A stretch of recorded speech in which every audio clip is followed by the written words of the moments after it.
All right, shalom, shalom, shalom. All praise to the Most High. All Shalom. right, see if we got some early birds in here. What we got? Okay, K. Early birds. They, First place. yeah. They get a reward there. They right there. They get the reward that is needed. Somebody else jumped in the room here. We got John. Oh yeah, okay. All right, they are coming in the room. That's good. And then those that are watching, of course, in that. So, those of you that are watching, I want you to go ahead and get your coffee, your water, and all of that. You're probably gonna need that on tonight.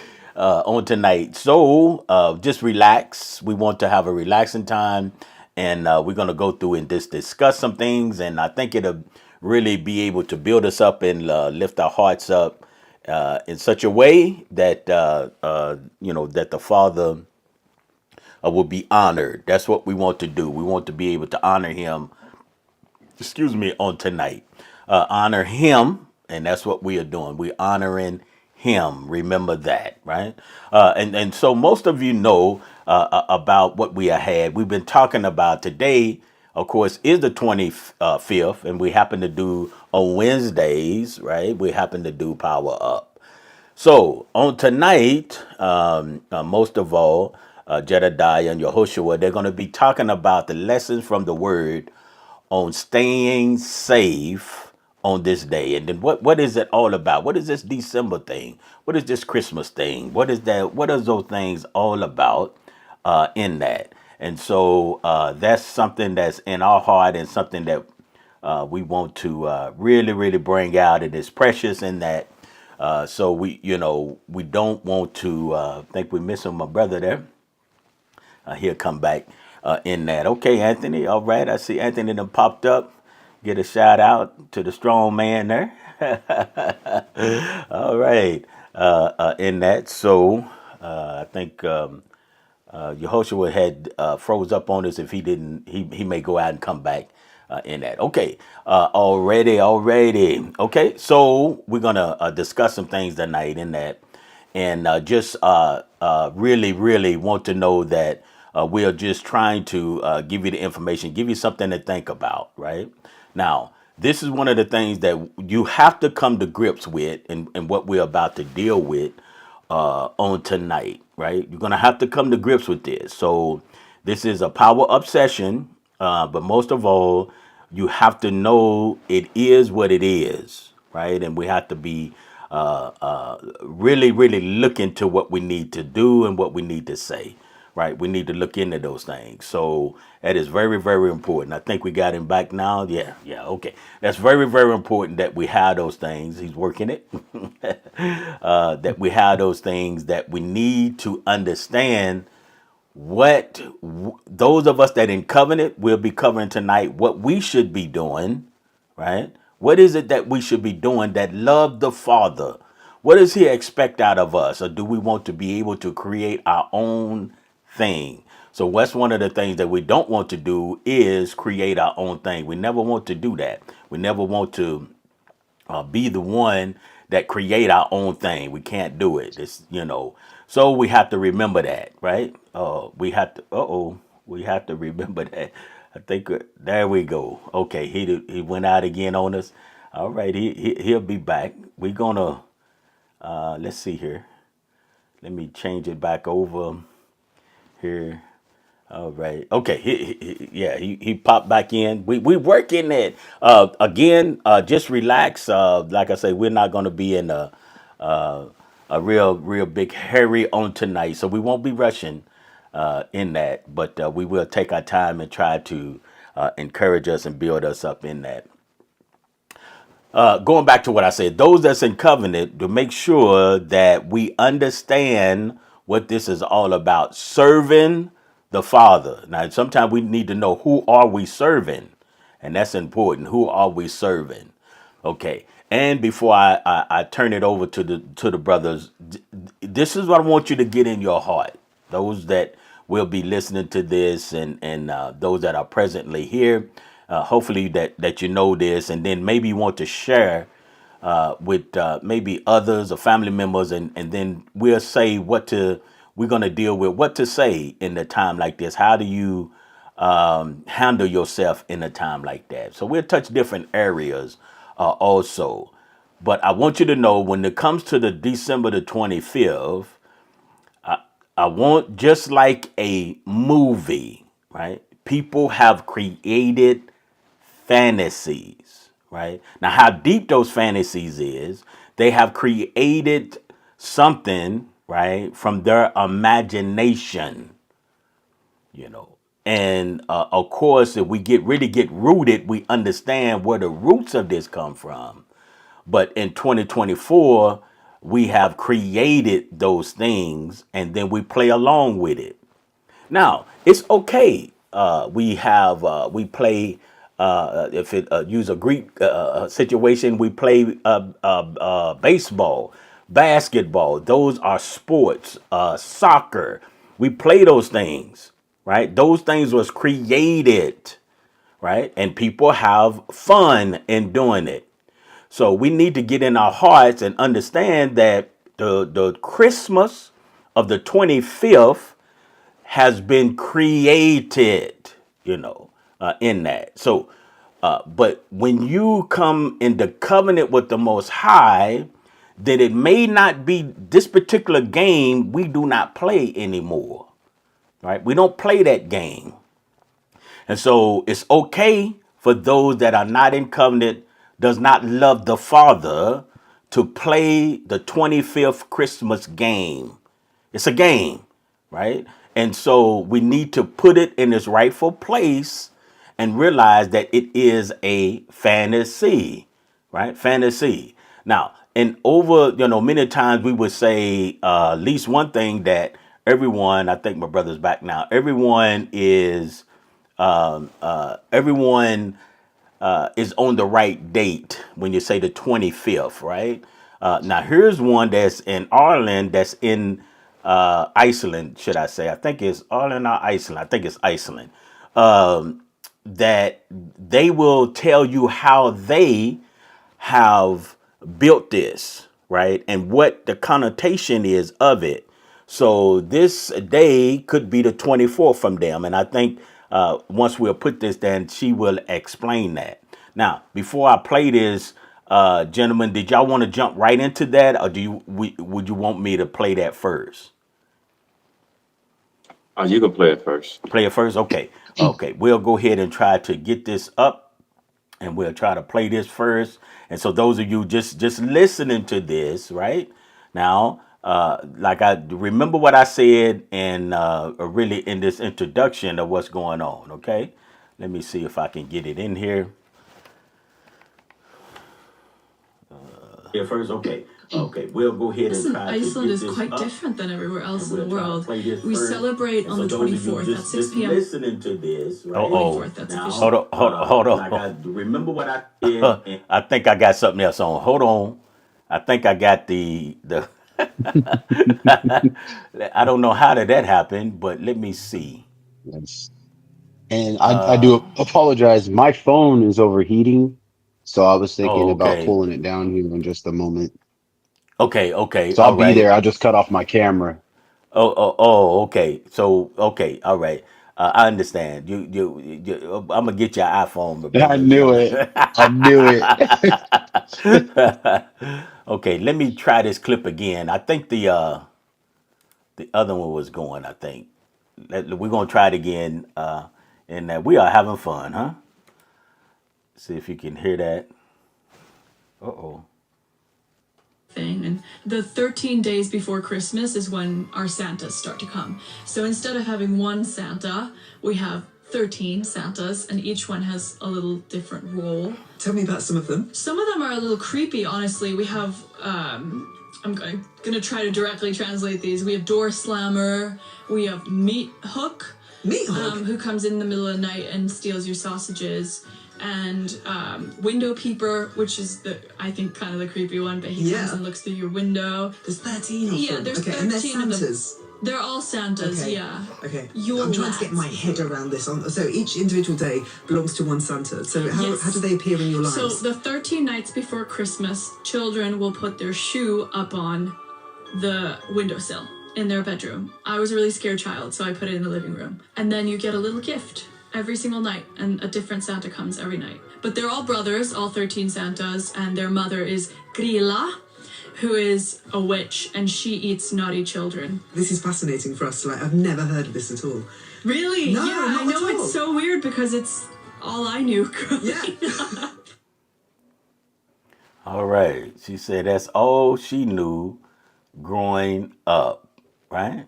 In that. So let me, I know the brother said that he'll be stepping out, but that's all she knew growing up, right? I was saying earlier, talking about in this sense, that's something that they teach their children, right? So, we want to do with fantasy or facts.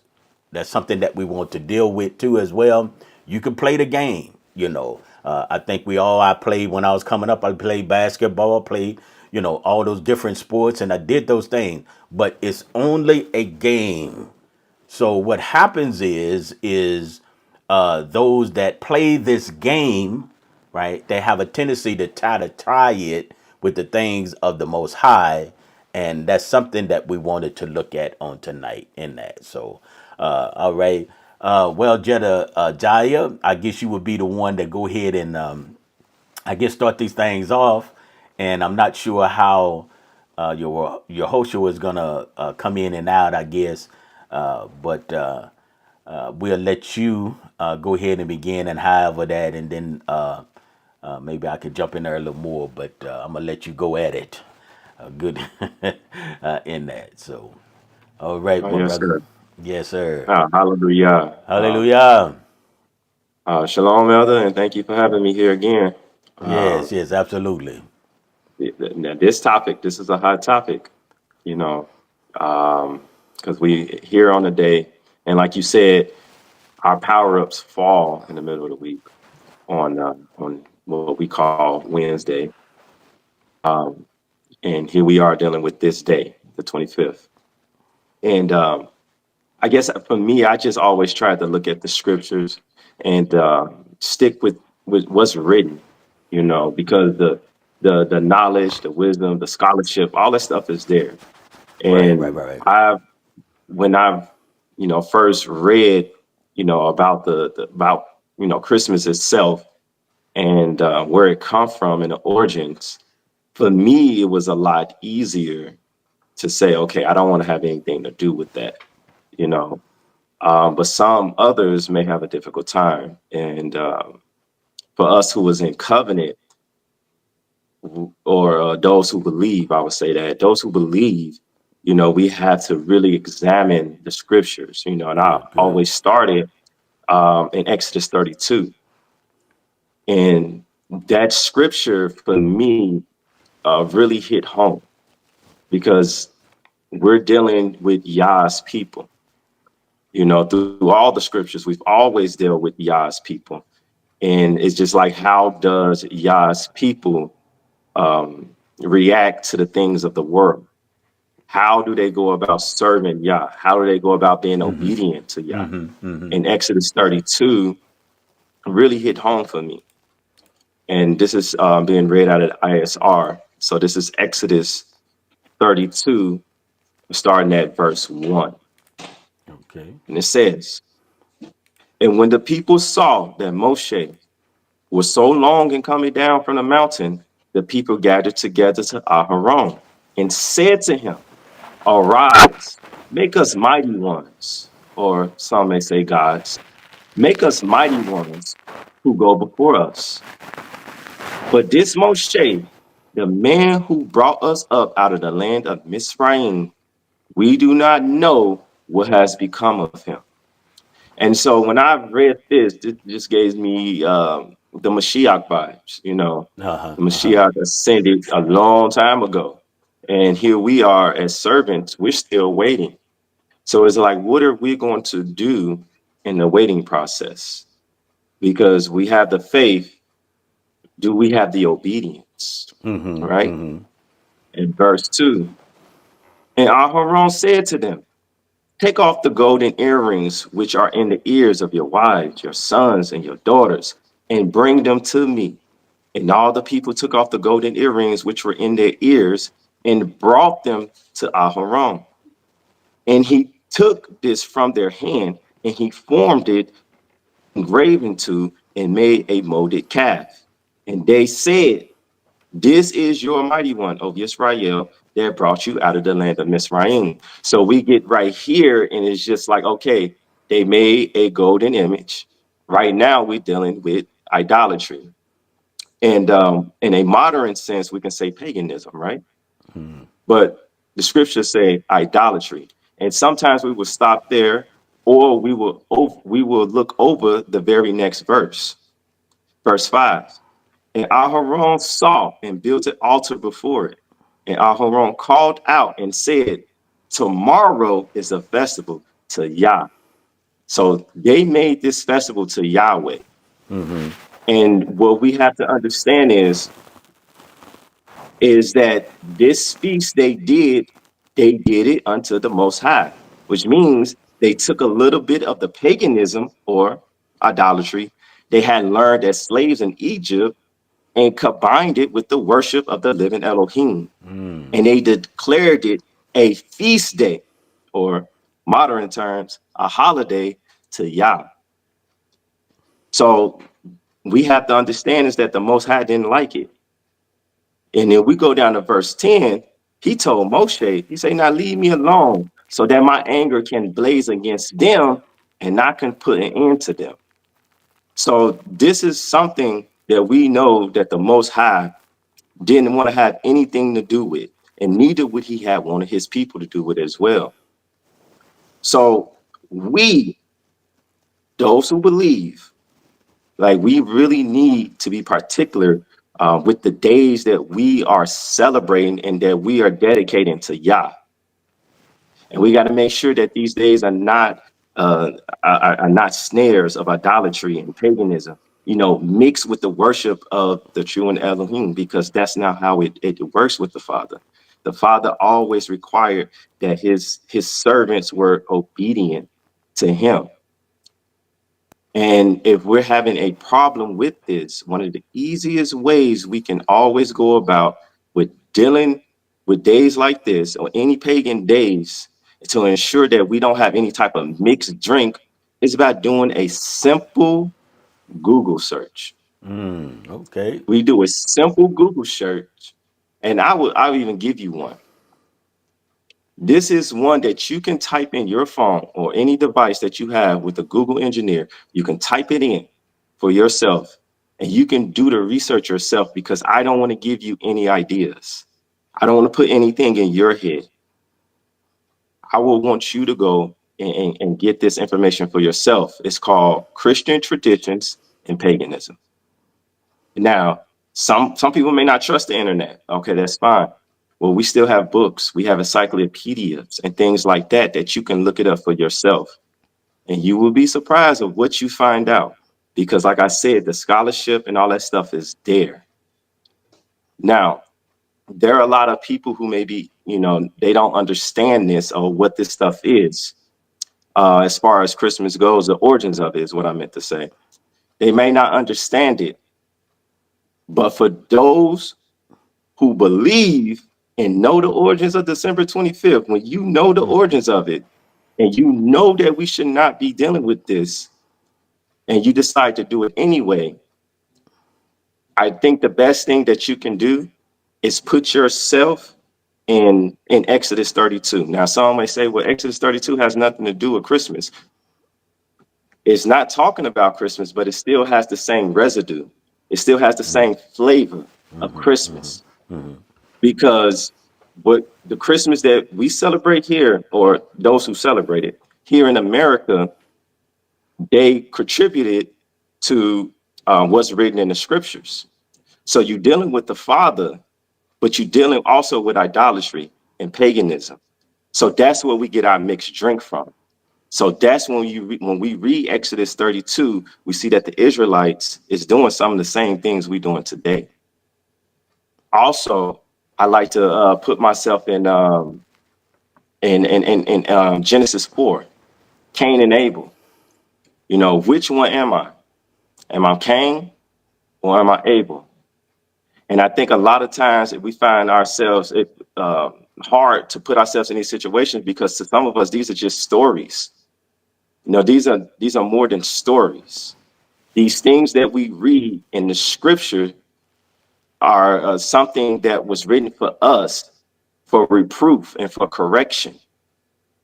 And so if I'm going to if I'm going to read the, you know, the so-called story of Cain and Abel, which is the history, I'm going to figure out which one am I. Am I going to be Abel, who Yah was pleased with his offering? Or am I going to be Cain, the one that Yah was displeased with? You know, because we have to understand that Cain and Abel had the instructions. Wasn't something new to them. Their father had to have taught them what to do and what not to do. But through Cain's disobedience, he was displeased in the father's eyes. So I don't want to be Cain and be mediocre and bring him something that's not worthy. So if I am a believer and I say I serve Yah, one of the things I want to do is make sure that I'm doing everything that I'm supposed to do by being obedient to Yah. Now, we also have another spectrum of it. Now, you may have people who say, well, I'm doing this for someone else. You know, I'm doing this for my children. I'm celebrating this Right, for my right. children. I'm celebrating this because this was passed down to me from grandma and from my father and all of that. To me, when I hear that statement, that lets me know that you know that what you are doing, that you even think that what you're doing is not right, or it doesn't sit well with you. Because if you believe what you're doing was right, you wouldn't have to make up an excuse. You'll go all the way in. And for me, I would say that's a good first step, because now you have conviction in your heart, you know. So because that's where it started with me, with anything, not just with Christmas. When anything that didn't align with the things of the Father, it always started in my heart. When I started making excuses or I tried to get around something, I knew that I was in error. So when I hear that statement from people, when they saying, you know, I'm doing this for my children, that lets me know that you know what you're doing is not correct. And the best thing we can do is go see what the Messiah said. We can go to the King in Matthew 10. Matthew 10, he clearly explained to us of how to deal with those who are in the world, because we always want to make sure that we are doing the things of the Father. So this is Matthew 10 and 37. And it reads, he who loves father or mother more than me is not worthy of me. And he who loves son or daughter more than me is not worthy of me.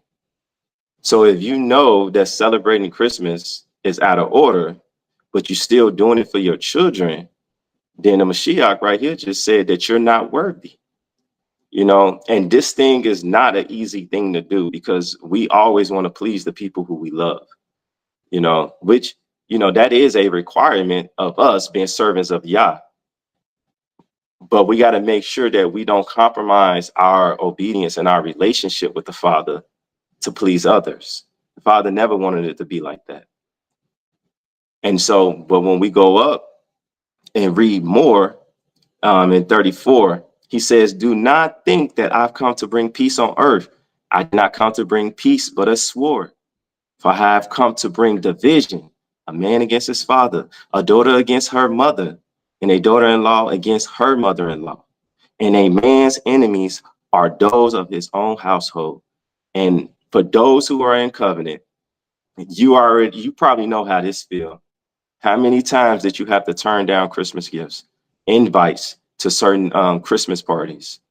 You know, how many times did you have to go up against your mother and your, well, I'm not gonna say go up against, but combat your mother and your father when it comes to you being obedient to the things of the Father? And just know that we can do it. And for those who are on the fence about it, we got to ask ourselves, do we truly want to walk in the things of the Father? Or do we want to be man pleasers? Because the number one goal is the kingdom, and that's what we're looking for.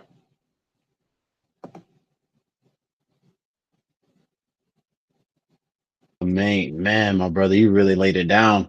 I don't know. Can you hear me?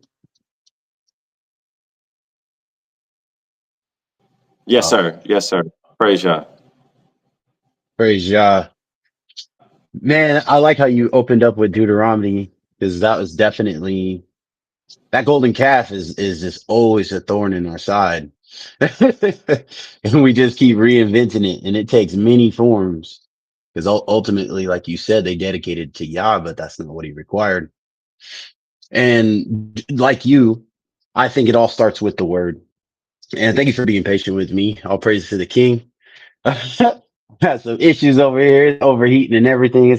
A lot of difficulty at the moment. So like this isn't even working, right? Okay. Um, but yes, I think when it comes down to this day in particular and the affections many people have towards it, it can be it can be a mess like you were saying earlier. It definitely can bring a lot of division, and ultimately it comes through each individual's lens. Some people want to say that Christmas is harmless, and then you've got those who are seeking the truth, and they're doing it like it was written in the book of Jeremiah. It says, "Seek ye the ancient path and walk in it." So we of those people that are trying to follow the Messiah in the ancient Hebraic method, doing our best to observe his ordinances and his statutes in love, as he has said in John 14:15. If you love me, keep my commandments. And that can be really a mystery to some, but everyone does it. Most of the time when you have somebody you love and you adore, you do you do what is going to be pleasing and what is going to cause the relationship to grow. And when it comes down to the things of the Father, people get really sketchy about that simply because doctrine and opinion has gotten in the way. And we can pick and choose like a buffet, what we want to observe and what we don't. But I'm here with yourself and our teacher to just express that it's the whole word. Let's eat it all. Let's not skip the salad. you know. So when I'm looking at this, I think for those of us who start in the word, we have to understand that not everybody, as the previous lesson we were doing, when it talks about the word and not exceeding the scriptures, there's a lot in the word that it only can be brought out with an understanding. And where I think I launched in my mind from there is it's Second Peter, chapter 3, and at verse I guess verse 15. And this is a letter written by Kepha, known as Peter in English. And what is really cool about this is he's actually going to mention another author in the New Testament. He's going to mention the man known as Paul or Shaul. And in verse 15, he's speaking about him. And he says, Peter is speaking, writing, I should say, says, reckon the patience of our master as deliverance. Some would say salvation. So the patience of Yah is a good thing. We should really be happy about that.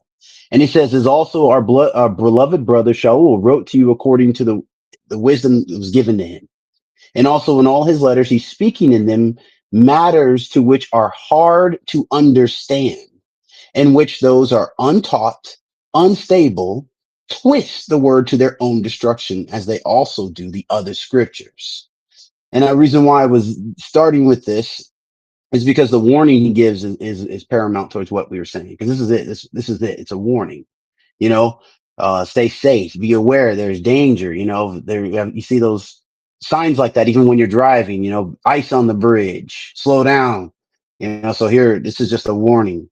It's verse 17. You then, beloved ones, being forewarned, watch, lest you fall from your own steadfastness, being led away with the delusions of the lawless.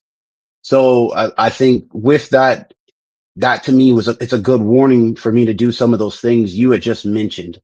Am I going to go do, as they say, some research? Because everybody does that differently. When we say research, some people, like you said, they don't trust the internet. Some are going to go to the library.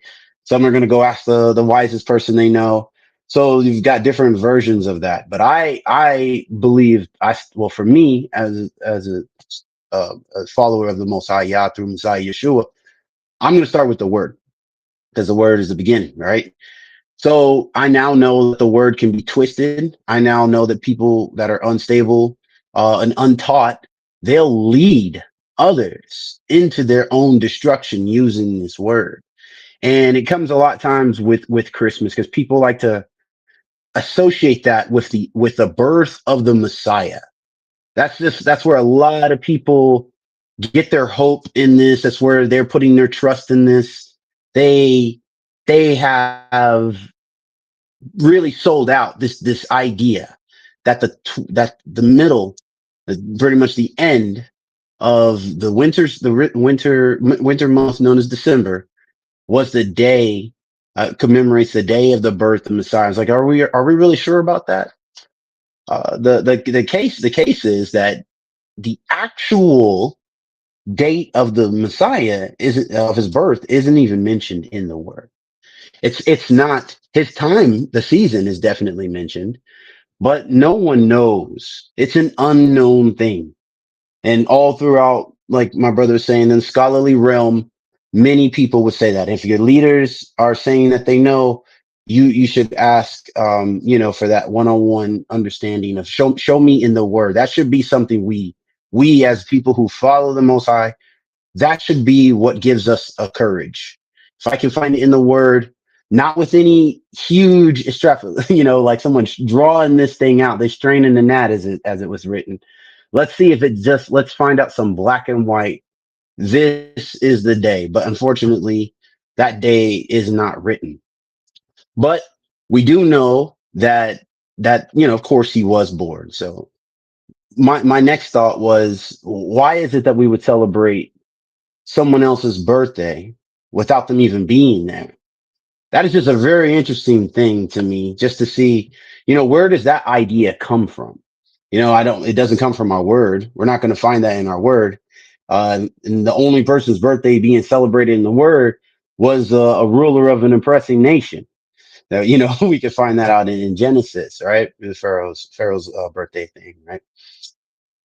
But the idea for me is, if we even take that back to the ancient Catholics traditions, where all this is really finding a lot of origin, they will even tell you in their encyclopedia, in the second volume in page 607, that the actual date of Yeshua HaMashiach's birth is unknown.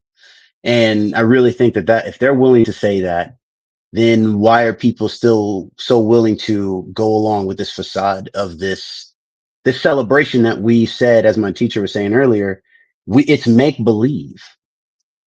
Now, today's Christmas celebration, I know a lot of people would like to connect that with the Romans celebrations, such as like Saturnalia. And then we have, as the lady was saying in that clip that you played, she has more of that northern Norse roots to hers, which was known as Yule. But we can go all around the world and find out that this particular time is famous for pagan deities. It's absolutely famous that almost all the popular deities you've ever heard of are going to find their origin in the winter solstice. Um, and there's some really old ones, and some of them that actually even mock the birth of the Messiah, and they were known as Mithraism. And you can learn about that. And they actually have what they call the nativity of the sun. So what they're actually worshiping is not the SON, but the SUN. And you can go look. You can definitely, like my brother was saying, these things. If you're hearing them for the first time, I really hope that your heart is stirred, and that you're willing to at least, like lift that rock up. Like take a look at it. If you're one that wants to just go with the flow, then you're already wearing your mask and you like dressing up for this particular season. But I really think the Father has called us out of darkness and into his light. So I'm going to take my mask off, because I had to do it too. I definitely know what it was like to stop this particular observance of Christmas. I know where I was, but now after the Father has shown me His ways, I now know where He wants me to go, and Christmas has to go. It had to go. And I think for those who are in covenant with the Most High, they'll also make that decision. And for those who say they love Him, then this is something that they need to examine. So if we take a look at I got some ancient books, or not ancient books, but there's some books here that I definitely looked over, and it's like there's a lot of information. So I don't know exactly if we would have a particular time with just where we drop our sources or something on that. And right now I'll just roughly quote it. So there's a book by it's called The Invincible in honor of the Invincible Son. Speaking of one of the traditions that are behind this particular Christian, there is a mystery that these it's called a satanic copy of the original. And we know that's where, like I said earlier, that they're worshiping the birth of the sun. The reason why is because the days, as we know, get shorter in the winter months. And the ancient people believed that the sun was dying, literally, like the ball of fire in the sky was dying. So they would sacrifice to it, and they would do all of these different rituals. Well, over time, they realized around this time the days start getting longer again. So they believed that their rituals and their sacrifices were causing the sun to be reborn, to come back to life. And literal sun, as in the solar ball of fire that's in the sky. So they have many traditions that go back centuries of lighting lights. We know that the idolatry was mentioned with the Christmas trees, and there's a lot. The one thing that got my attention is there's a book by someone named S.E. Titcomb, and they have a book about Aryan, sun myths, and other religions. And this is what it has to say in there. It says that almost all these primary are the primary sources of all the following sun deities, and they were all born on December 25th, according to their legends. So these are not made up by religious people such as those who follow the scriptures. These come from the practicers of these idolaters. So Krishna, Vishnu, Mithra, Mithras, Osiris, Horus, Hercules, Dionysus, Tammuz, Bacchus, Buddha, they're all find their origin on December 25th. Isn't that interesting? That how could this day be compiled with the king of the universe when all of the the idol worshippers find this as the day of the birth of their Elohim? I just think that's one of those moments that make you go, right? So what we're really seeing is a compilation. It's not the original winter festival that the ancients kept. This is one big like conglomerate where it has a little bit from here, a little bit from there, and they all have come together. And that's actually that was the purpose of this sort of remembrance being done under the Roman rule all those years ago. And it was a way to bring everybody together. And which it did. It did. It brought everybody together, and many people bought into this lie. So one thing that gets me caught up in this is the way that the people of Yah should be handling this. It's written in Deuteronomy. It's in chapter 12. I have a cool verse from there. Let me grab it. There's the one from 4. I also have one from 4. So hold on one second. It's in my notes. So there it is. Deuteronomy chapter 12. And the reason why I would choose Deuteronomy is, I mean, we know the Messiah quoted from the book of Deuteronomy when he was asked, what is the greatest law? What's the greatest in all of the Torah? He quoted from 2 places in Deuteronomy. So if he's going to quote from Deuteronomy, and I believe it was, what was like chapter 19 and chapter 6, when he said, love your neighbor as yourself. And he also said, to love Yahweh, your Elohim, with all your heart, soul, mind, and strength. Those quotes, he didn't just make those up. Those came from, as we all know, they came from the book of Devarim or Deuteronomy. So in chapter 12, in verse 29, This is a context that Moshe was delivering to the people so that they would know how to behave once they came in the land. It says, when Yahweh your Elohim does cut off from before you all the nations to which you go to dispossess, and you dispossess them and dwell in their land, guard yourself that you are not ensnared to follow after them. And that's really important because he said to us previously that you are to be a nation of priests. So how are we going to share the light of the world when we participate in the dark deeds of the world? They don't mix. And no matter how harmless someone may make Christmas out to be, it does not honor the Messiah. It does not honor our Elohim, the creator of the universe. Those practices were not made up by his taught ones, and they do not originate from our set apart scriptures. And it would be really, really important for us to know those things so that we don't pass down this lawlessness to our children and to that they would pass it to their children's children as we receive. And I think the statement is, when you know better, do better. So now that we've received the truth, what are we going to do? We're going to hide it, or are we going to now receive this as a warning and watch lest we fall from our own steadfastness and we be led astray with the lawless, just as Kepha had warned all those years ago. So he told us not to be ensnared and follow them. He says, after they are destroyed from before you, and this is very important, you do not inquire about their mighty ones, saying, how do these nations serve their mighty ones? And let me do so. Do you know unwillingly we've done that? And I'm not trying to go the route that some of us might go as terms of, like the way we dress or the language we speak.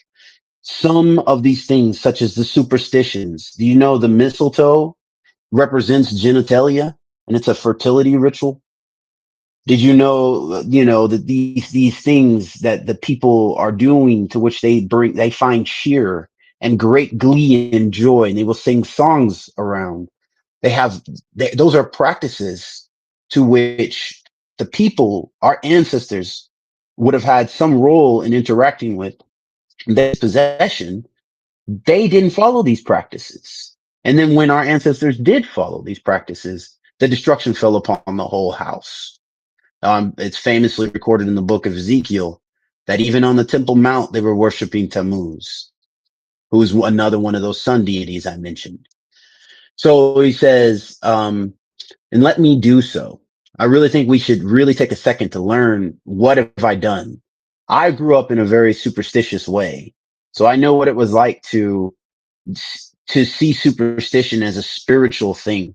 But knocking on wood is to honor the wood gods, that they wouldn't send bad spirits after you. Or, what about this whole deal about shadows and sweeping and all those things? Like my family, we should really examine that. Throwing salt. What is that? These things, these traditions, and a lot of those things being linked to this winter festival, we should really see them as evil abominations, as it says in verse 31. It says, do not do so to Yahweh your Elohim. So what is he saying for us not to do? He says, every abomination which Yahweh hates, they have done to their mighty one. For they even burn their sons and their daughters in the fire to their mighty ones. All these words I'm commanding you, guard it, to do it. Do not add to it and do not take away from it. And that's extremely important to me, so that we remain wise in these days. And as we believe, as the day is drawing near, shouldn't we decide to shine brighter? Or are we going to get lulled to sleep by the twisting of Yah's word, or the unstableness of Yah's word, or not trusting? And when I say unstable, I'm saying that some people have to know it all. We don't know the birth of the Messiah. And in fact, he asked us, what part about his life did he ask us to commemorate?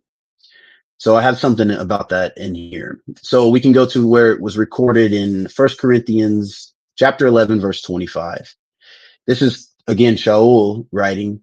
It says, in this same way, he took the cup after the supper and said, this is the renewed covenant. in my blood. As often as you drink it, do this in remembrance of me.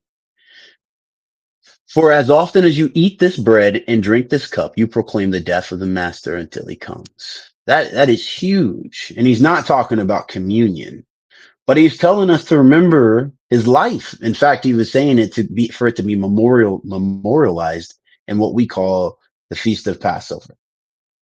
So why is it that today people are so obsessed with his birth? The fact that he came here through miraculous means is, it's amazing. We all who follow Yah, we believe he was born of a virgin. That event took place to fulfill the word, and it did fulfill that piece of the word. But even more so, he saved all of humanity. He made a way of salvation through this act that he was saying was his death. So why isn't that what matters more? And I really think that that's fascinating that we've taken this moment to which was definitely one of the most miraculous events that ever took place in history, but we've forgotten about the one that took place after it. He asked us to remember him, not not through the means of his birth, but through the means of his death. And I really think that that's something we should really take a lot of time into, calculating that. It was a very planned event. Many times he said it wasn't the time. So why was it so important for him? And now we've kind of let it slip aside. And even in the word, many of the times, just what you're going to find. You're going to find his death, his death, his death, his resurrection, his resurrection, his resurrection. There's a lot. There's more on that than there is about his origin. And in fact, his childhood is quite a mystery. And I believe that's an intention as well. But those are just my opening thoughts about, why we've gotten so off, and just that we know that this is a pagan festival. Most people I speak with or I'll talk with, whenever I get an opportunity for it to be casual, they will recognize that December 25th has a pagan origin, and namely, they'll find a way to connect it with their opinion on the birth of the Messiah, when we already know that it could not have been in the end of midwinter, simply just on the verse in Luke 2:8, where it says that the shepherds were out in their field by night, which, if you may have to look into shepherding, but you're not going to have your flock out in the field, and you're not going to be sleeping out in the field in the dead of winter. So that's just it's a clear indication that it had to be at a different time. But most people are willing to overlook that for the glee and the joy they feel towards their opinion, and, like we were saying earlier, the fantasy we've created around this time. So I'll go ahead and kick it back to you, my brother. I do have some other thoughts to share after that. Oh yes, sir. That was good, man. I really do love that Deuteronomy 12 because the Father clearly told his people they don't even try to go listen to how they do things, Hmm. and just focus on, what the mission is. The mission is obedience to the Father. And that was just so amazing how you brung that out. And I think it's very important for us to understand, you know, we have to remember what Yah said in Malachi 3:6. He says, I am Elohim, I change not. Amen. So Amen. if he hated what they did back then that means he still hates it now. You know, even there are just so many things that attract us. We're attracted to it. You think about it. The lights and the everything that comes with it, the songs, all that stuff is an attraction, and that's what always got our people in trouble. You know, and even the traditions, like a lot of the traditions, not just with Christmas, but other things as well. We would tend to enjoy those things, and even if that's not why you're doing it, like why you celebrating it, or even if that's not where your heart is, and you truly believe like you are doing it to honor him, you got to remember he said he hated it when they did it. So if he hated it when he did it, and you ask yourself the question, do you think he loves it when we do it today? And we have to try to take what's in the scriptures and apply it to us today. Because just think about it. Actually take the time to pray about it, and just try your best not to be lazy with your relationship with the Father. You cannot be lazy in this. It's very important that we get this thing right. Do your research yourself. That brother Yehoshua, he brought out some good research there, and it's something that you should consider. We're not saying that this is the end all be all. You do your own research, because you will be standing by yourself on that day when we are all judged by the Most High. So it is something for us to really take the time and hold fast to what's being brought out right here today, with what Elder showed. Um, that video, I never heard of that before. Yeah, That's yeah. something new to that. That is something that's so far fetched that we got to ask ourselves: do we really want to be associated with that as a servant of Yah? Should that be part of our life or of our living? And it's just so much other things that go with it. Over the years, I have learned so many other things with Christmas, because when it comes to Christmas, I only looked at it from the American standpoint. America, the corporations have made billions of dollars off this day. Yep. They have commercialized this thing, and they have rebranded it to make it look more friendlier. But if you go and do some research and look at the videos of the way that people celebrate this holiday in other countries, because to me, I believe that they're the closest to the origin of it. If you go and look, you will see how evil it is. Look up Krampus. Look at all those things and what comes with this day of Christmas, where we say it's full of joy. It may appear to be that way, but we have to ask ourselves: are we truly serving Yah by bringing this day into our household, by bringing the trees into our household?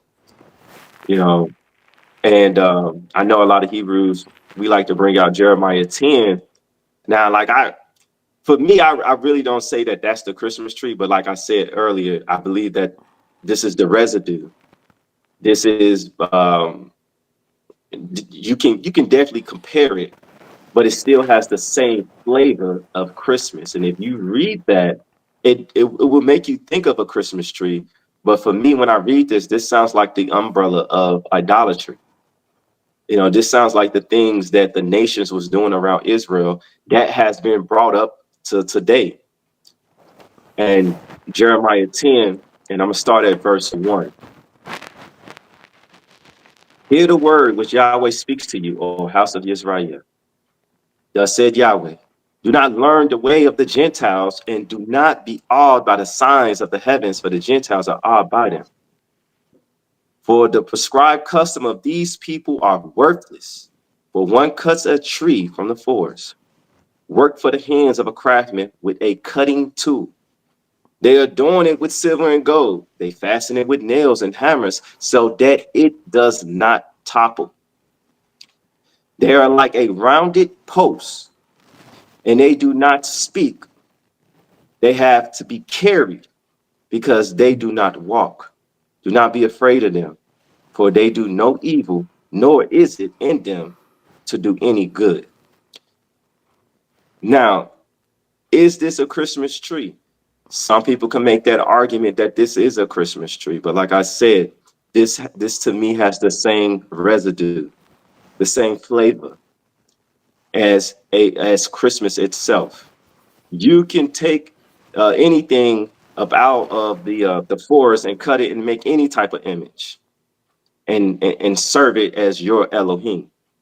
And that's something that we do today, that the people of today do with the Christmas tree. When it's cut down, or even if it's plastic, you bring it into your house, you putting it up, and then you bowing down to it when you go get presents from underneath it. Is that truly what Yah want his people doing? We have to answer that.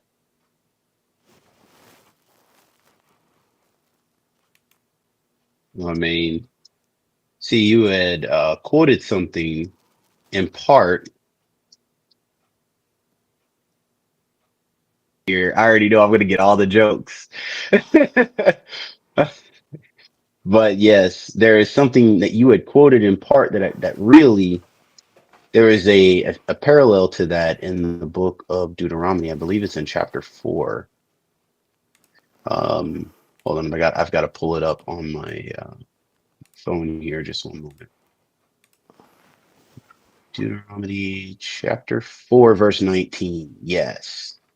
And so when you had mentioned that quote from Jeremiah chapter 10, I definitely I agree with you. It's not black and white. And I think sometimes when we go after the word, that's what we want. We want to be like, hey, look, see, that's a Christmas tree. And then we want to just blow up everybody's opinion and oh, it's a we want to have one of those moments to pick up stones. And I definitely think that when it comes to serving the Father, like that's something that people who follow the Father do. Like they're not throwing stones at the nations; we're throwing stones at each other. So we really need to find those things that let us let's just come together and reason together. Let's really take a look at this because we're family. So if it does look like a Christmas tree, that's something we should examine. We shouldn't just throw it out simply because it's easy to say it wasn't. But we do know that it seems pretty close. And the fact that the pagans and the ancient practices, they loved carving things out of that particular tree, like the evergreen tree. And it was mentioned earlier by the lady with the little clip that Moray played.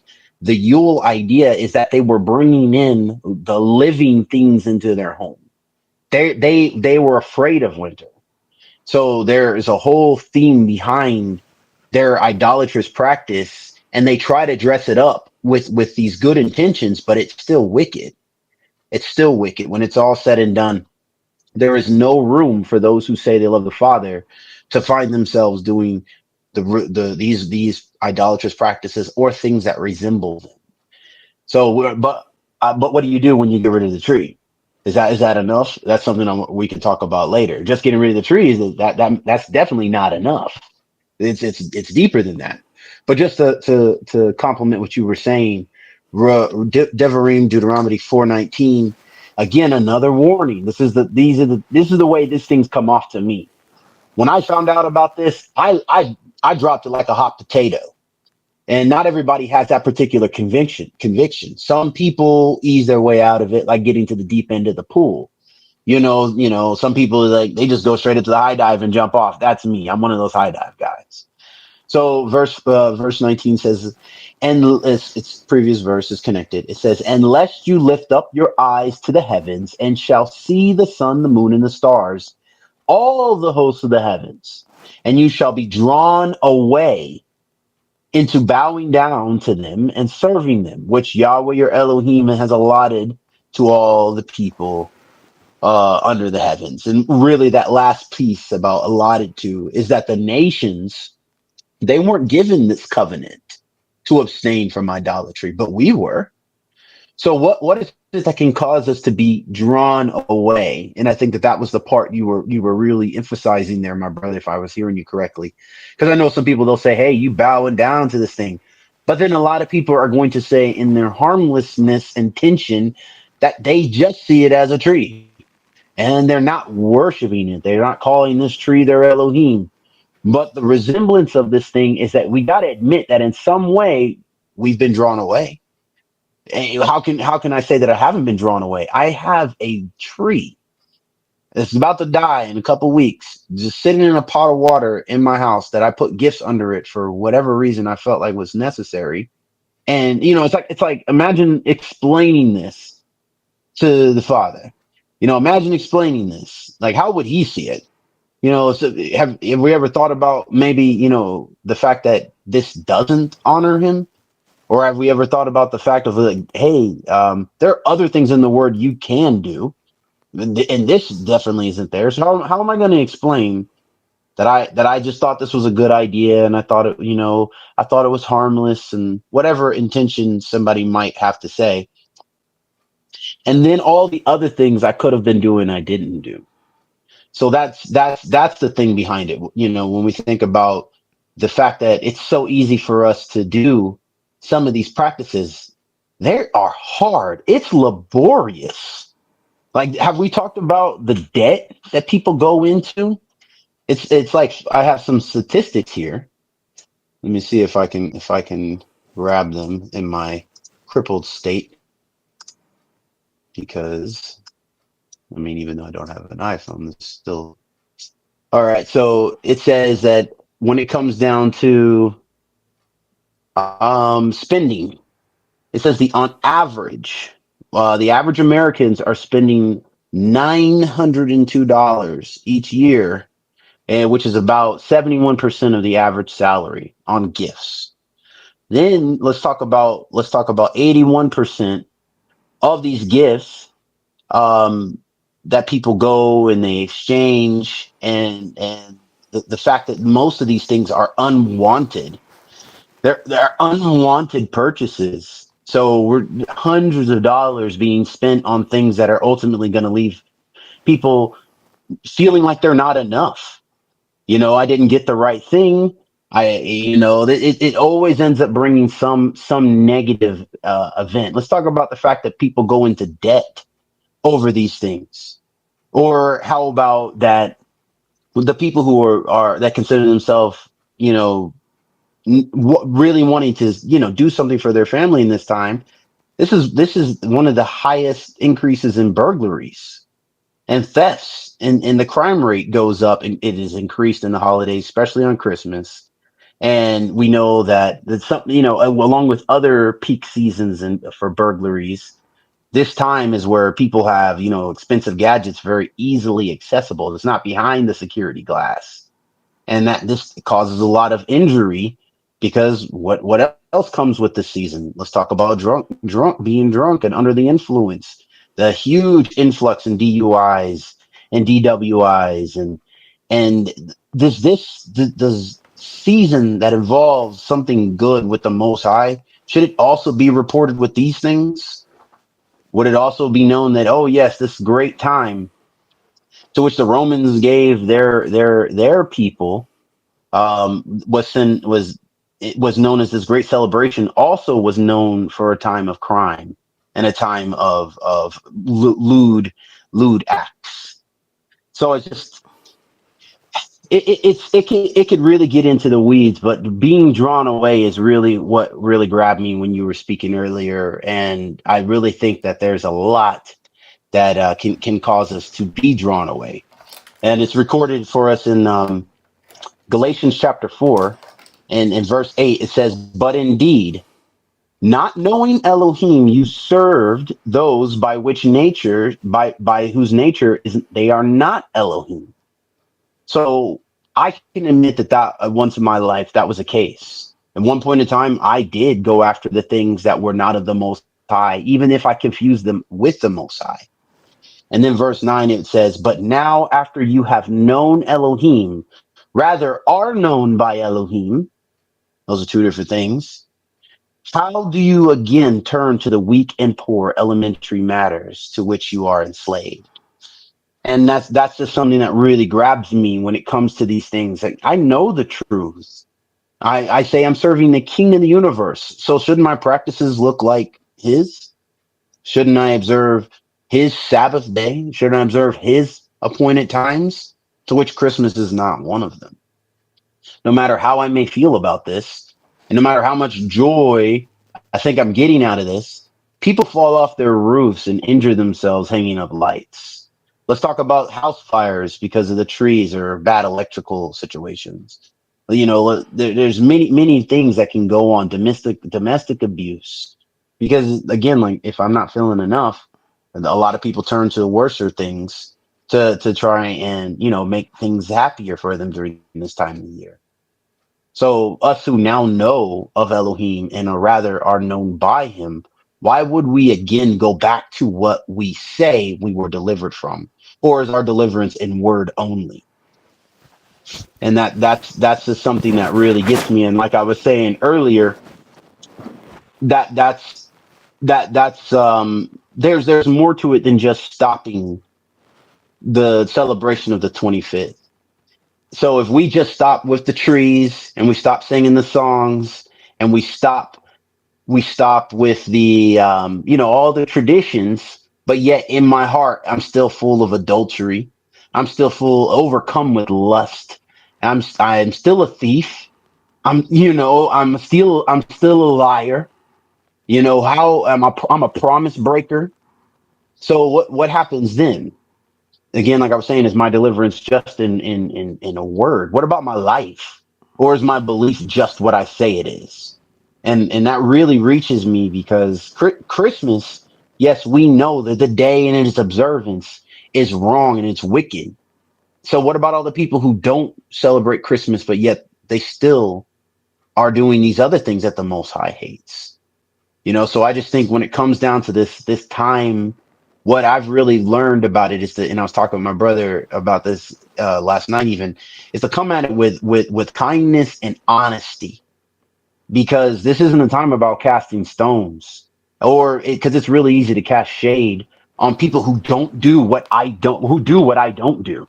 It's super easy, but I do believe we can quickly forget that we once did those things we're so willing to stone someone over. And it's really easy to look down on people who don't know what we know. But I Hey, believe that those who are the servants of the Most High, they use their knowledge more like a ladder and less like a bat.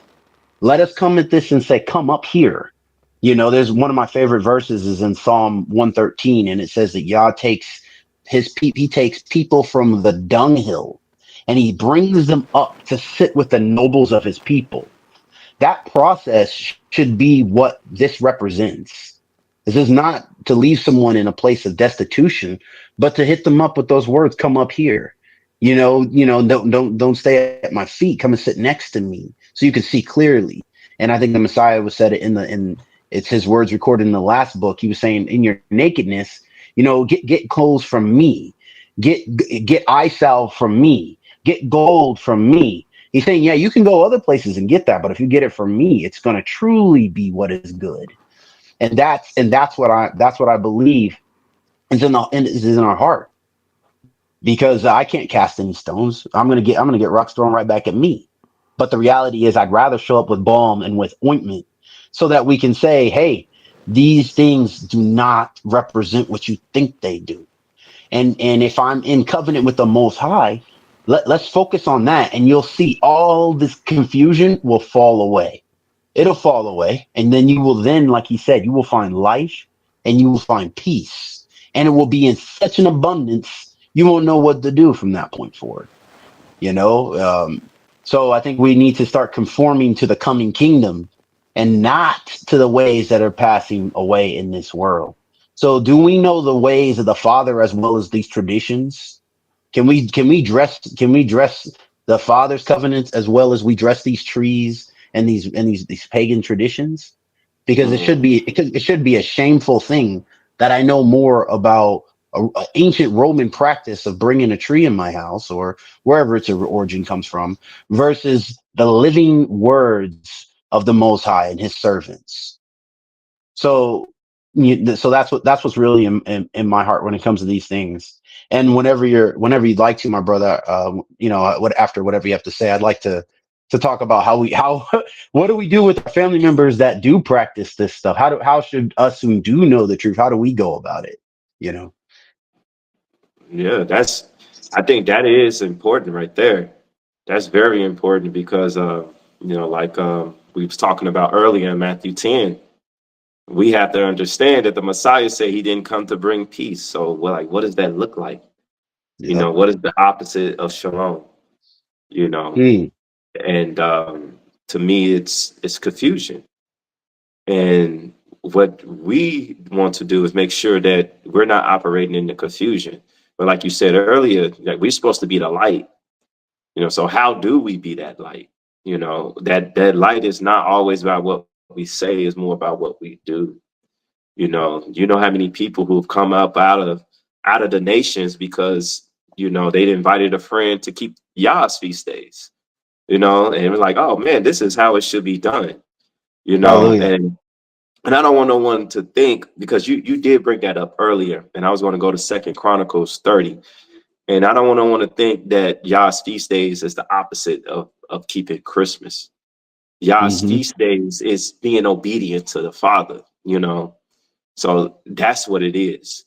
And because all the things you said, it really made me think of this scripture, Second Chronicles 30. And I would say you should, if you want to read this, you should start at verse 29 and continue all the way through, because this is, not a good story, but this was a good point in Yah's people, in the history of Yah's people. And let me start at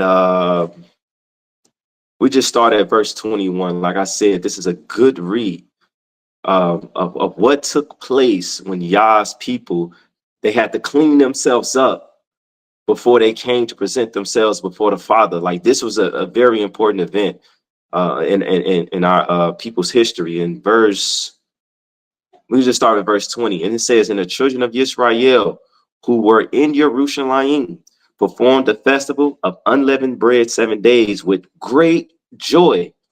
Now, some would say, okay, well, they performed this festival with great joy. Well, I can do the same with Christmas. Well, let's pump the brakes there.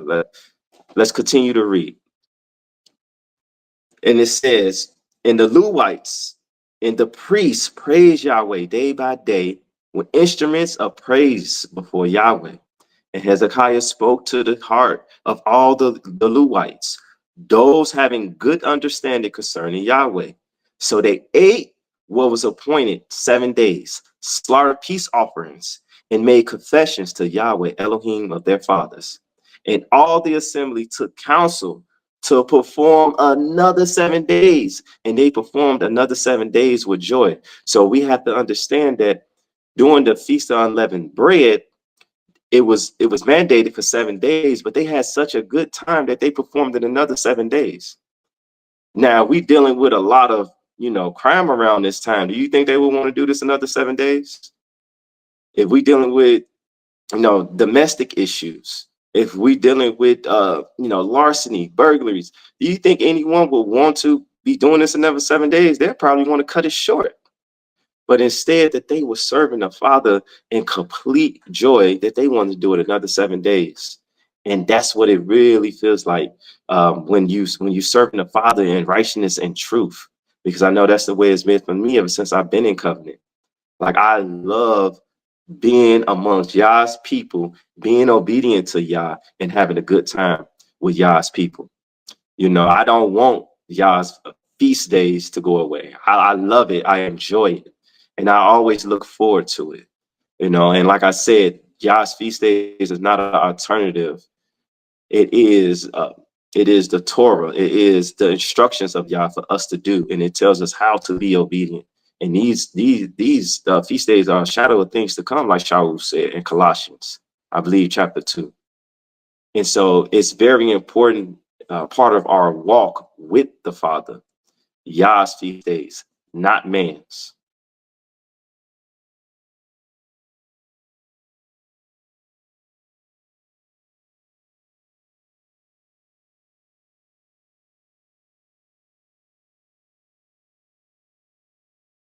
Can't hear you, Elder. I can't hear you. Right. Maybe if I unmute myself, you could hear me now. I'm just enjoying it. I think it's real good. Brother had to go out in here. I'm trying to watch it. Got punching stuff all over the place here. But I think it's very, very good that how you brothers are laying this out. And like I say, I'm just enjoying it and getting us to understand those things. So I think he's back now. We'll be able to pull him up here. So.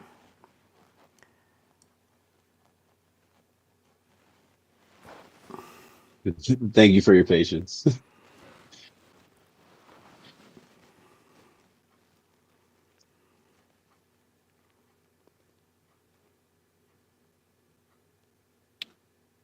Oh yes, but I don't know if you call everything I said because I know you had to go out. I caught the part about the priest with the understanding and how they were bringing it out and how, obviously they were having a good time. So they kept it another 7 days. Yes, yes, and I just wanted to bring that out just to show people basically if there was a lot of lawlessness going on around this time, we wouldn't want to keep it another 7 days. We'll be ready to cut this thing off. Let's just cut this thing off. We having domestic issues, we having theft, larceny, burglary, we having all this stuff going around a day that's supposed to be contribute to the Father. I always ask myself, well, why is it that I feel such joy like our people did here during his time? Mhm. Because we're dealing with the Ruach, the spirit of the Father.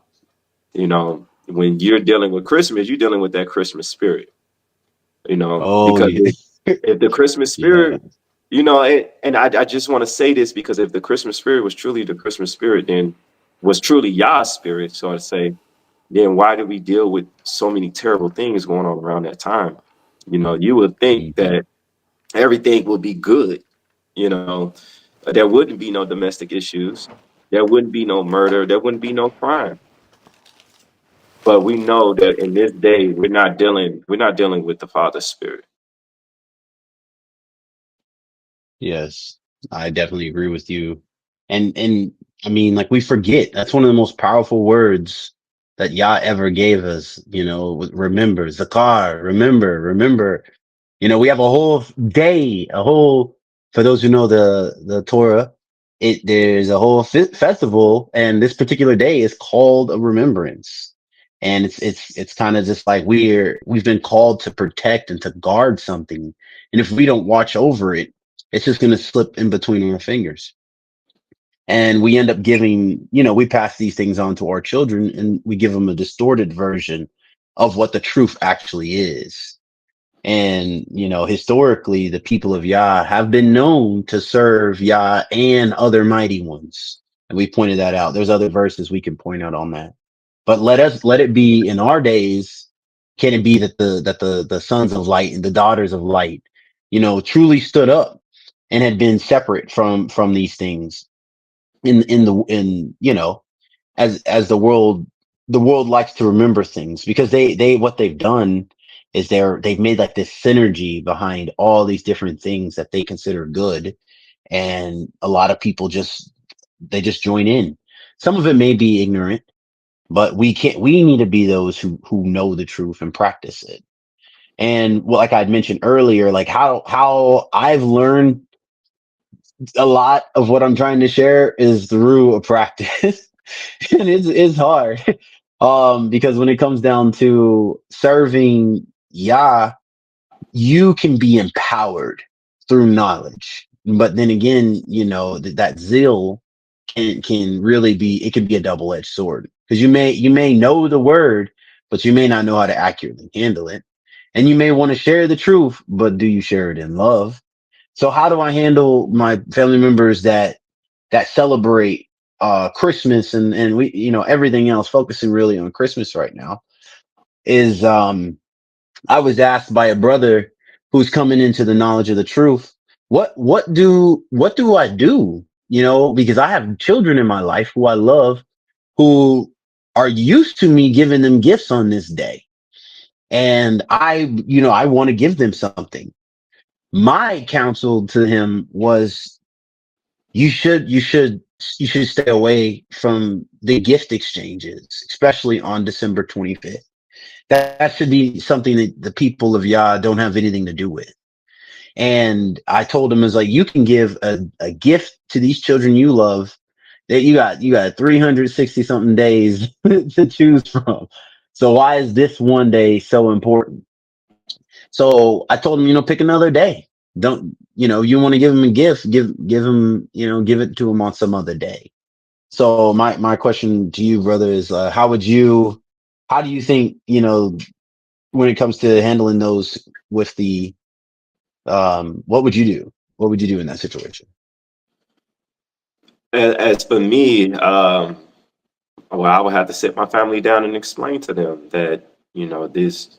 what we have been practicing, um, we have been given lies. We inherited lies. Hmm. And it's my job, as a parent, um, to go about providing truth.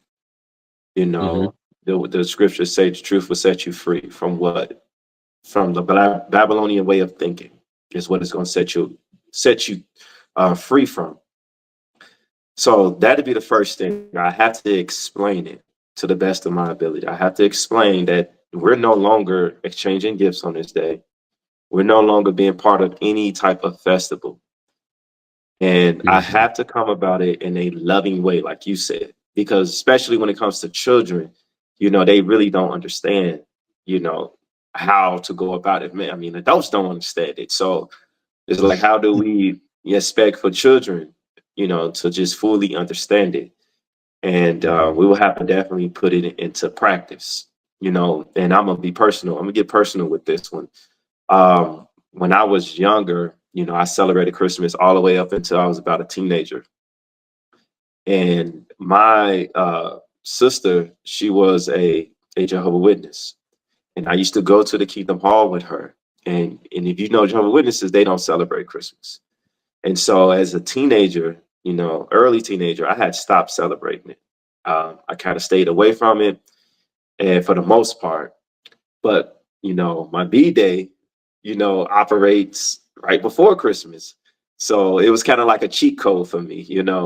So you can give me presents, but I'm gonna take them on my birthday. And I operated with that, for a certain amount of time. But at the same time, I'm still going through the motions of Christmas.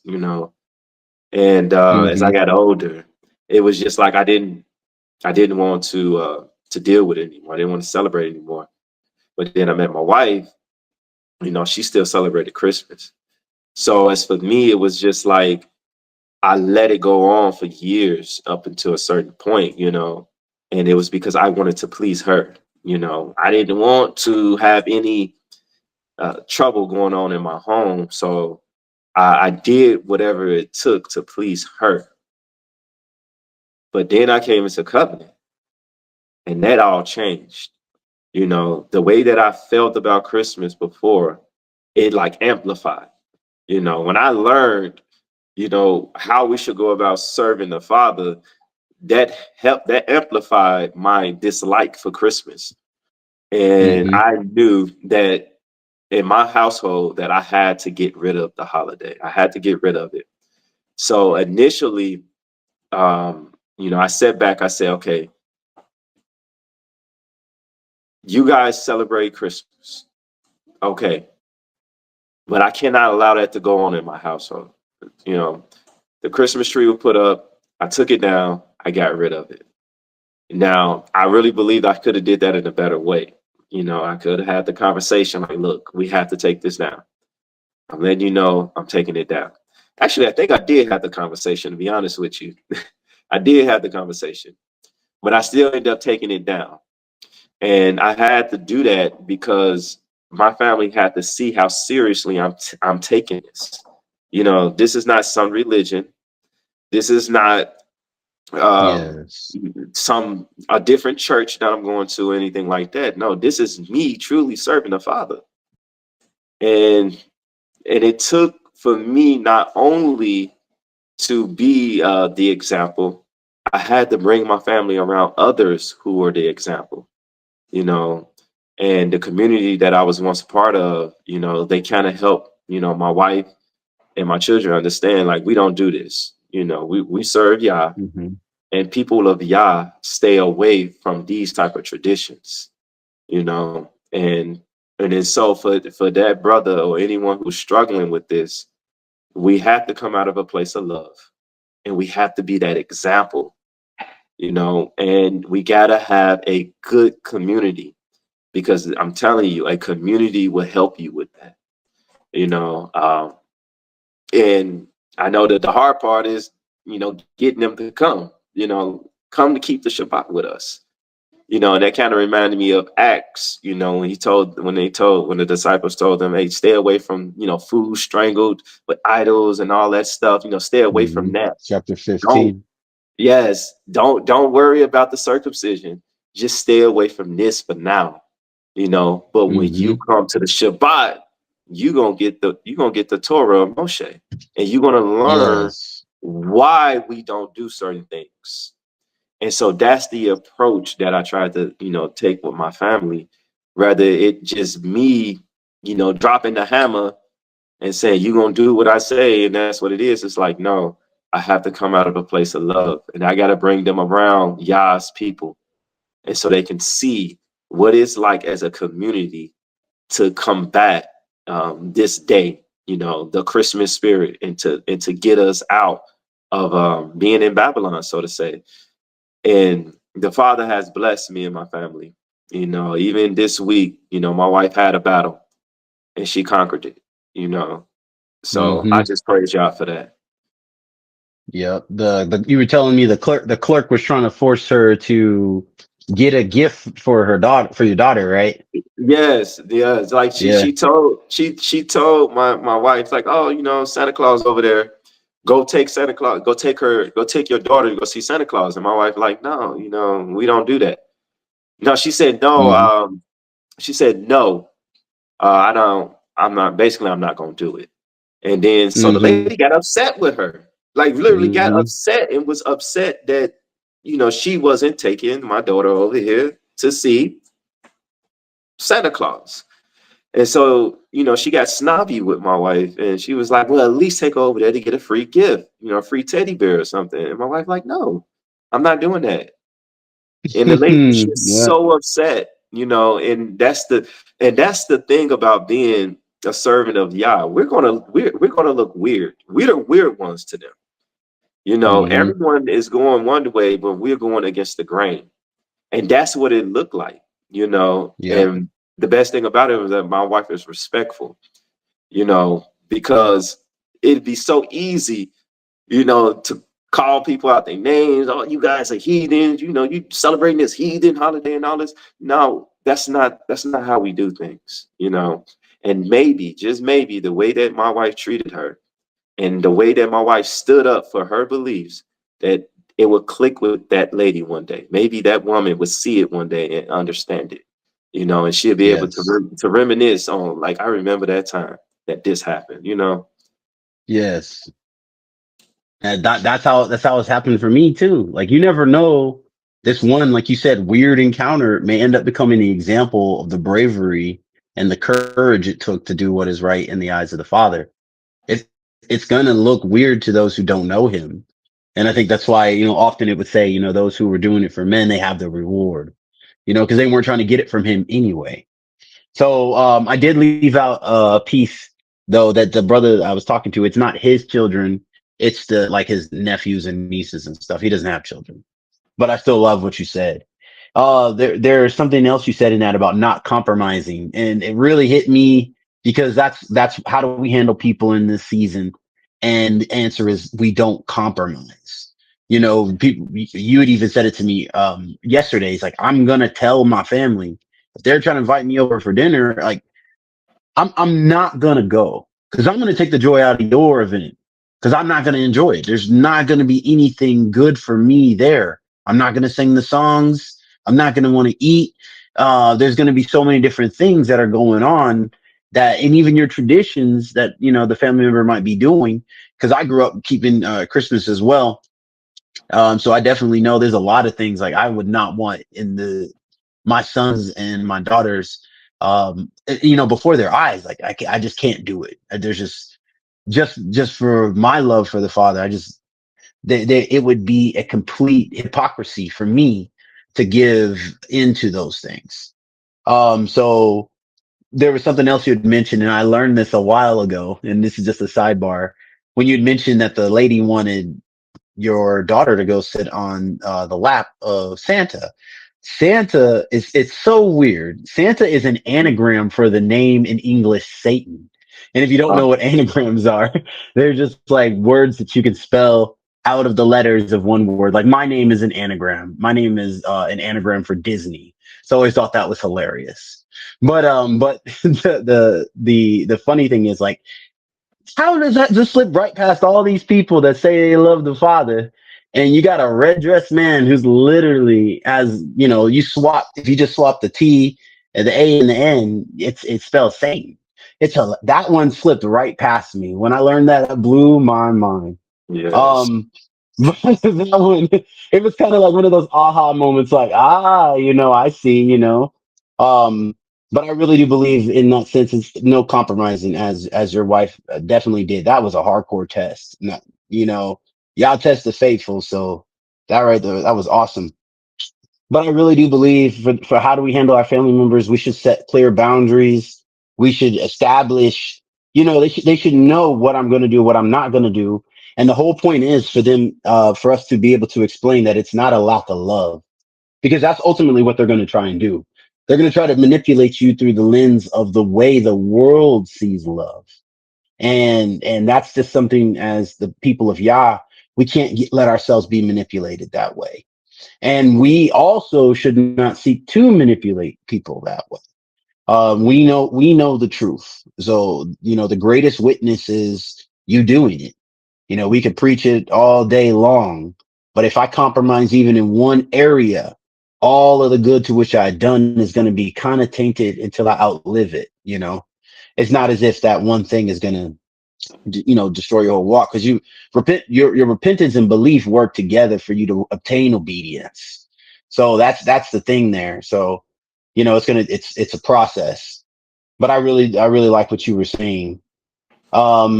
Now I do remember, um another thing is that I want to say to my Hebrew family members is that in this dealing with those people who are practicing these things, who people we love, yeah, we love our family members, we love these people. I don't hate the practicers of these things. I think that's just not how it works. I pray that everybody comes to repentance. That's why in the beginning I started with that verse about Yah's patient. He was slow with me, so I hope that whatever it is, he works it out with my family members.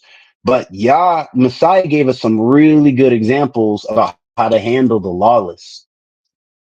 He talked with them. Now he didn't participate. Like, one thing we remember, we got to keep in context. He's dealing with Hebrews. He's dealing with Israelites. So there's already a common ground there on, some basic understanding. So it wasn't like they were dealing with Hebrews and Christians. It wasn't like that. We're dealing with the nation of Israel. Like he said, he came for none other than the lost sheep of Israel. So when Messiah was dealing with the lawless people, we're dealing with people who understood, like 1 John 3:4, sin is the transgression of the law. So what did he do? He showed them compassion. We know he showed them how to do righteousness. He ate with tax collectors. He touched lepers. He addressed the hypocrisy in leadership.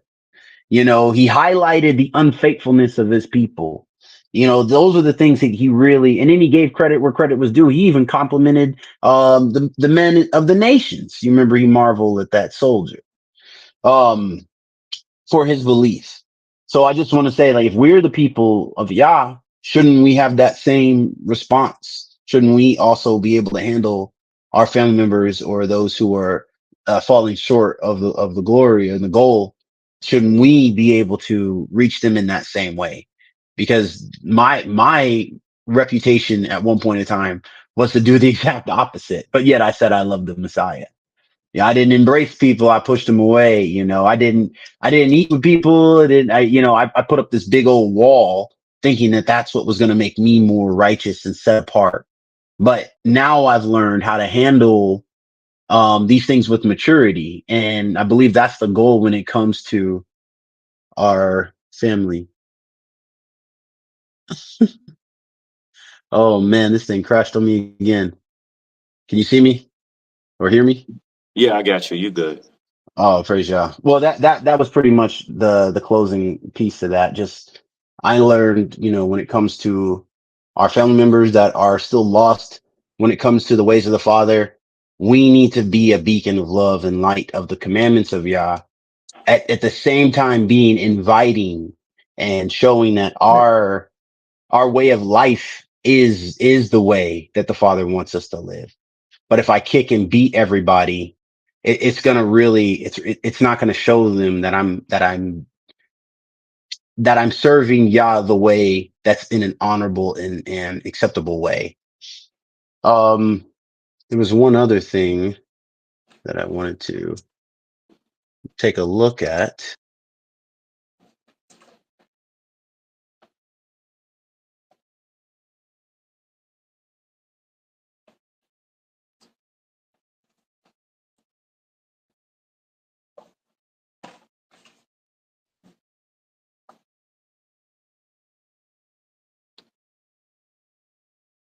Oh, my brother, you freeze?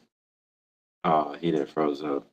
Oh, well, I know one of the things that I that I really wanted to touch on, because I love everything that brother said, especially about the way we handle it with our family, and some of the things I was trying to bring out too about being a beacon of light and all of that. You know, that's very, very important.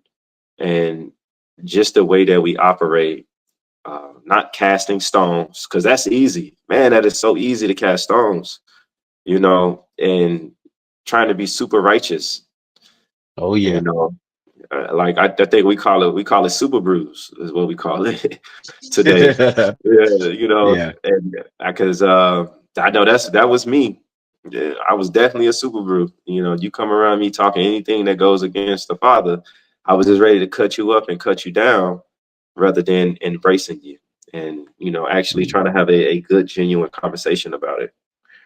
And I know one thing that I was looking at, if we understand that it's a lie, then what's good about it? Like, what is good about a lie? You know, that's the question that I would ask anyone, those who are in covenant, or even those who are not in covenant, listening to this. What is good about a lie? You know, you go back to the garden and you see what happened with Hasatan, Satan and Eve. He gave us some truth and he gave us some lies. And you see where we are at now.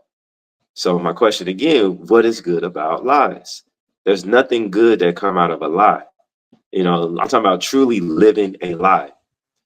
And a lot of people, or some people may know that this day that was being celebrated today or yesterday or will be celebrated, wherever you are, there's a lie that comes with it when you are mixing it with the things of the Father.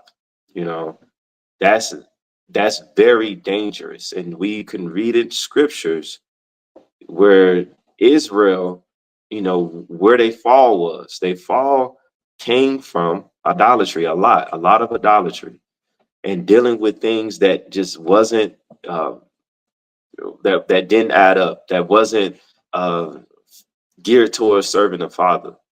And I just say to all those who are struggling with this, and you on the fence, you want to come out of it, you can't do it. There's so many of us in this world who have come out of that and who are serving the Father in righteousness and truth.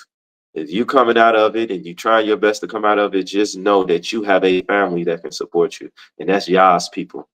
And it may be difficult, because some of us are in remote areas, may not have an assembly, and that's understandable.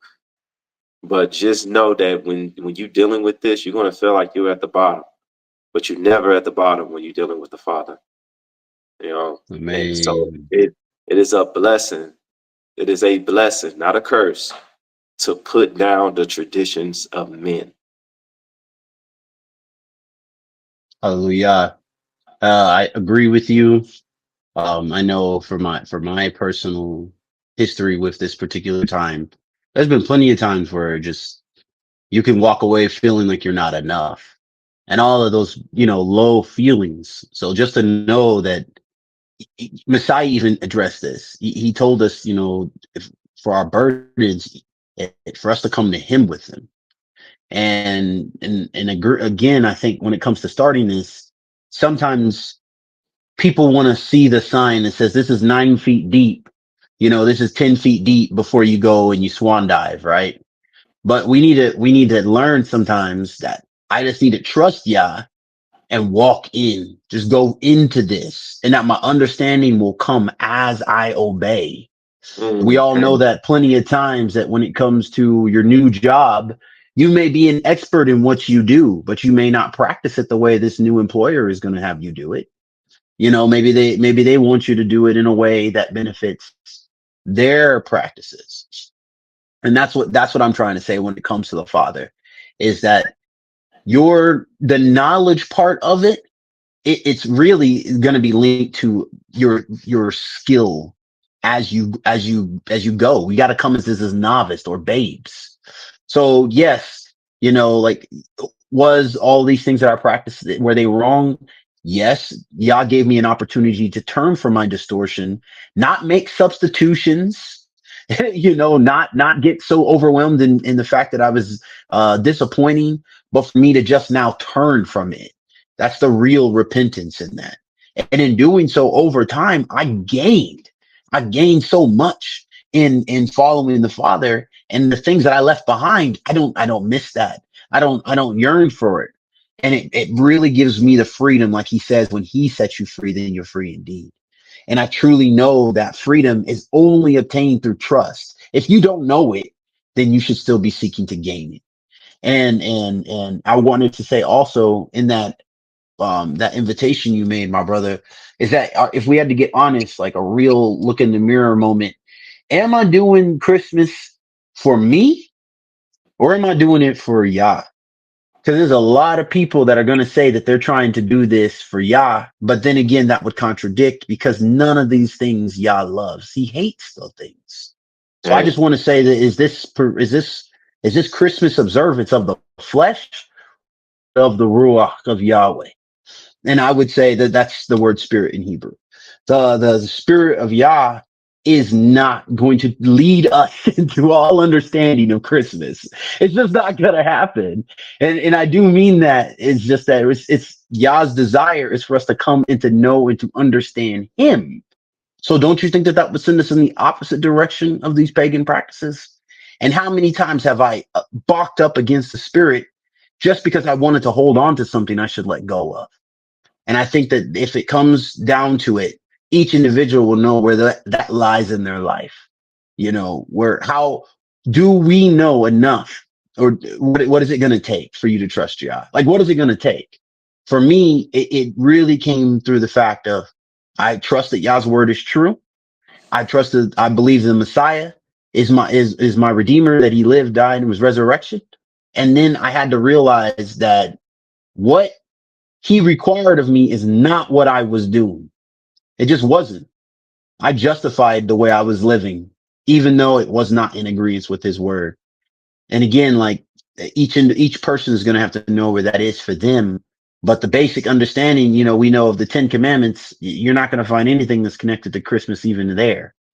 So my heart is just to say that if your desire is to find Yah, to seek him with your whole heart, to find him where he can be found, and while he can be found, there are things in our lives, things that was in my life, that I really had to let go of.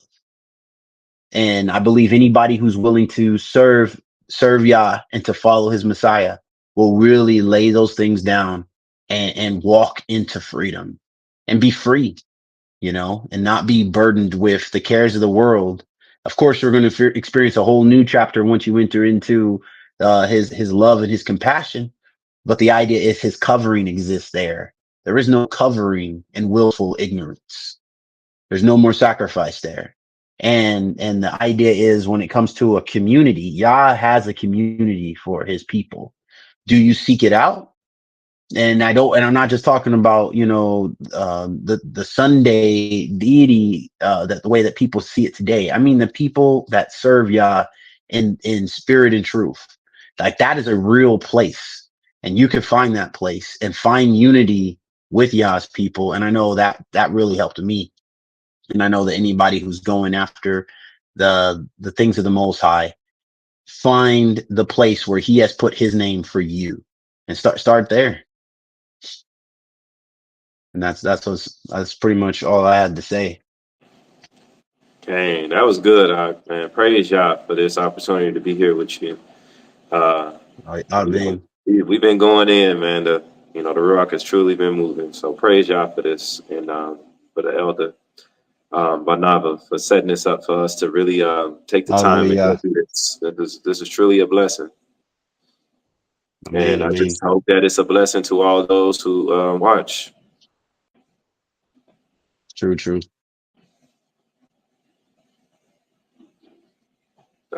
You on mute, Elder?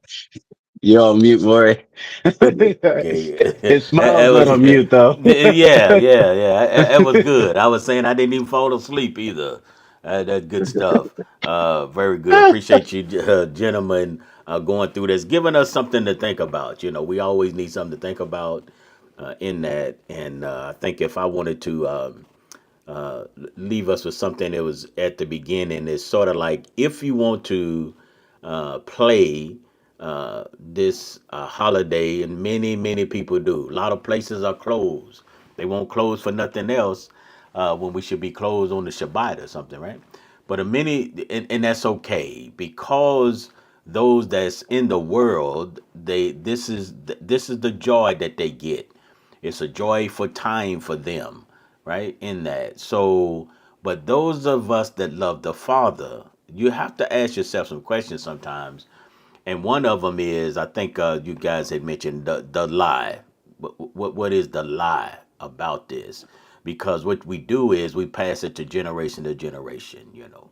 And I think it was echoed about even when I was coming up one time. I thought the normality of what the Santa is and what Santa you better be good and all of those things.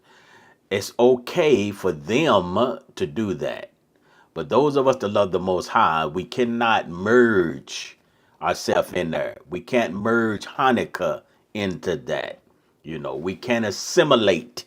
It's different, right? It's a different thing. So we have to be careful and look at it because the traditions of man can really get into our life in different areas. And I think it was echoed. The reason we're talking about this one is because this is where we fell at on the 25th doing Power Up.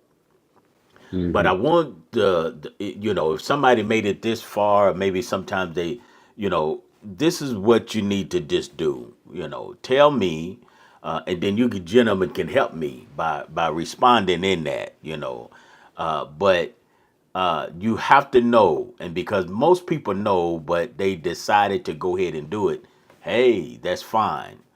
But trying to make this something that the Father does or has something to do with our Mashiach is not going to be lining up. It is not going to work.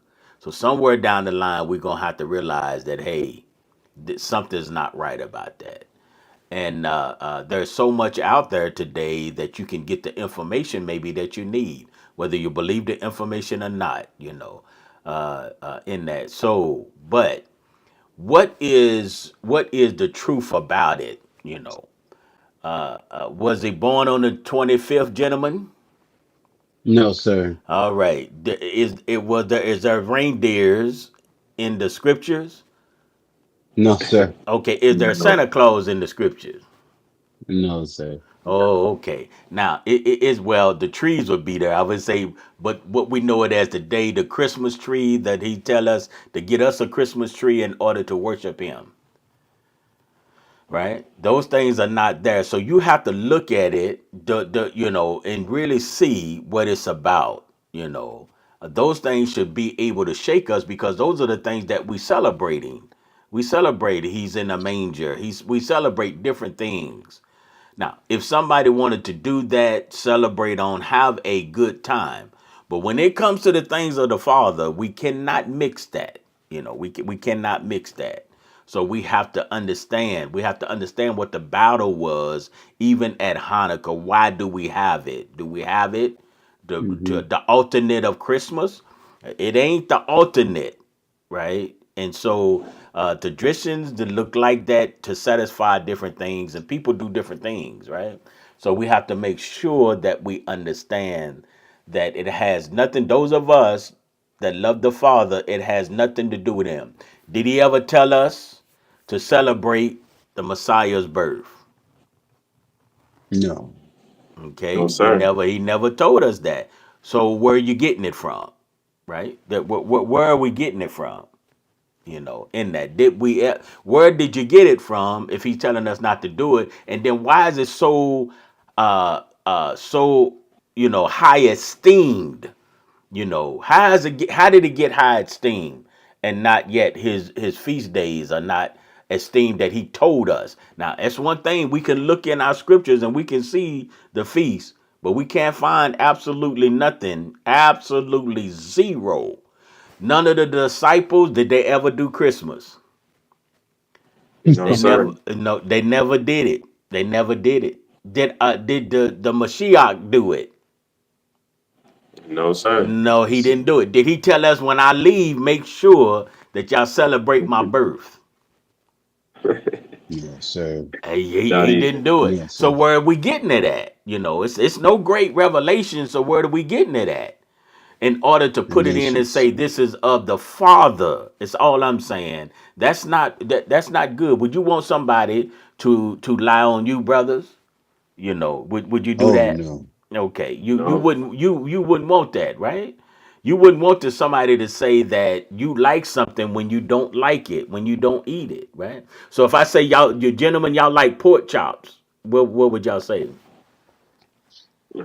Not Uh, at all. Not not at all. I. Okay. So you would be sort of offensive about that, right? If I went around and told Yes, sir. everybody Yes. y'all eat pork chop sandwiches, right? You be offensive about that. The only thing, and it's not very hard. Only the delusion is hard.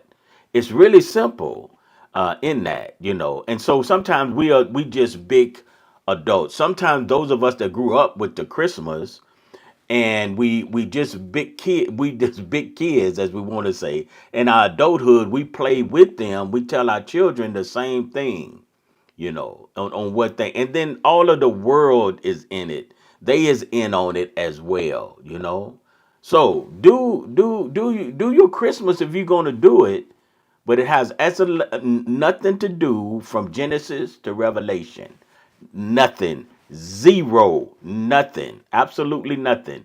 Even when they try to tell the story about the three wise men and all, nothing. It's fabricated. It's nothing. It's empty.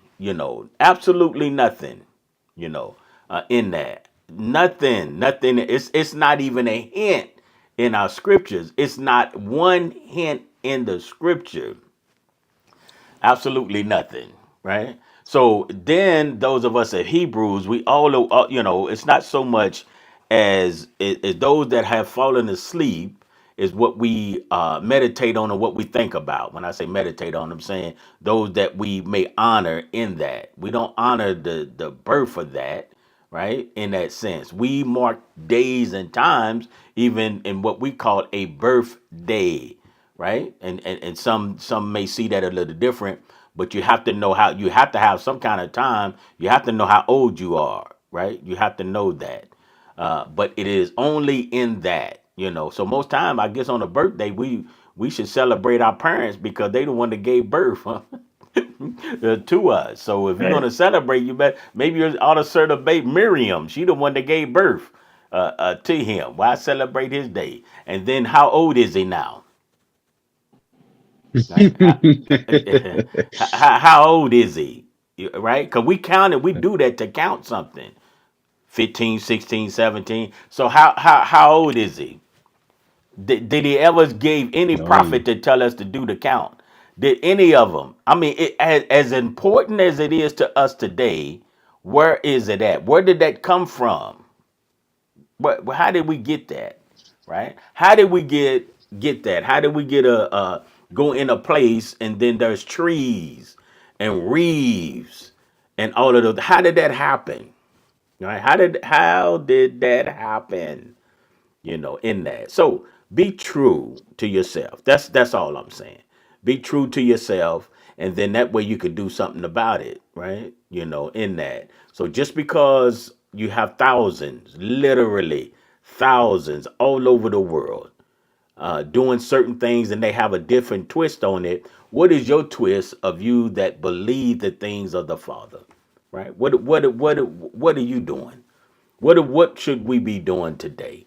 Right? What is it that we should be doing? Really, should we be doing the celebration thereof?